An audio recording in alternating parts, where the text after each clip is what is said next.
Welcome back to the program, friend.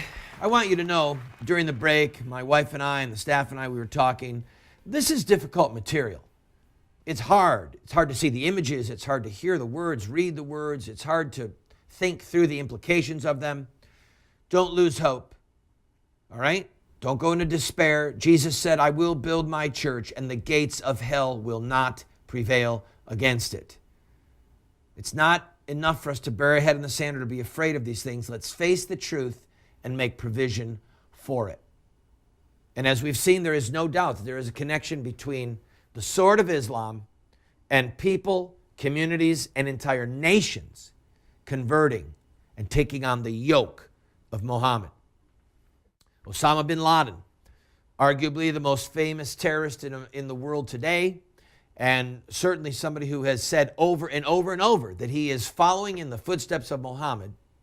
In one of his many letters that he has sent, or television broadcasts, etc., after he was done discussing the Americans who had been killed and then issuing new threats, all right?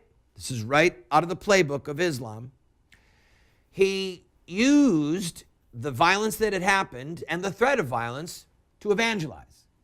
He said, and I quote, "To conclude, I invite you to embrace Islam.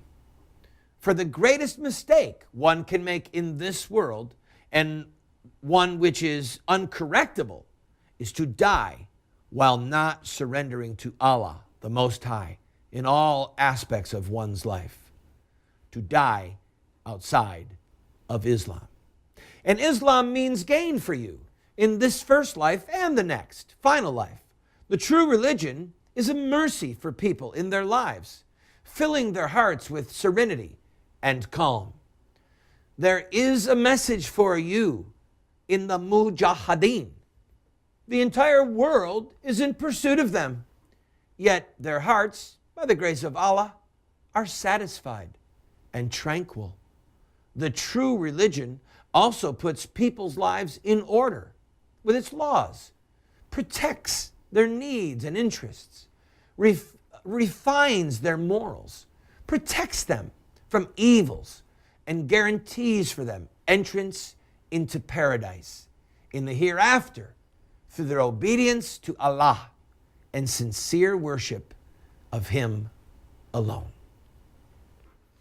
The words of Osama bin Laden, echoing the words of Muhammad and Muslims literally throughout the centuries. In another one of Osama's letters, he quoted Khalid. Khalid was the great general, perhaps the greatest general in Islamic history. Muhammad, after a battle, nicknamed Khalid in Arabic the sword of Allah, because he fought. He had 9 chinks on his sword, but the sword never broke. And Obama quotes Khalid in one of his threats.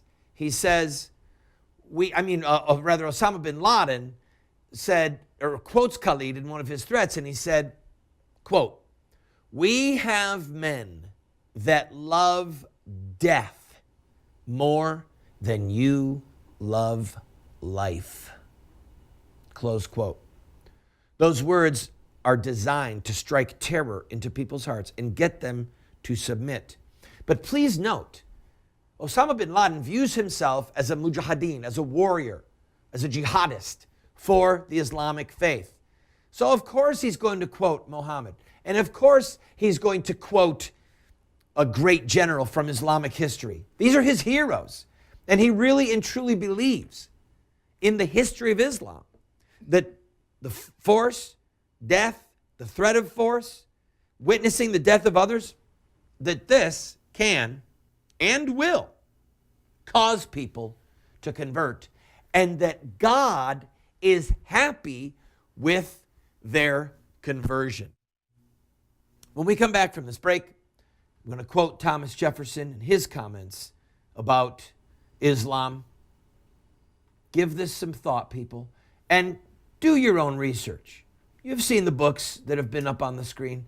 Do your own research and take your time and learn for yourself. I'll be right back.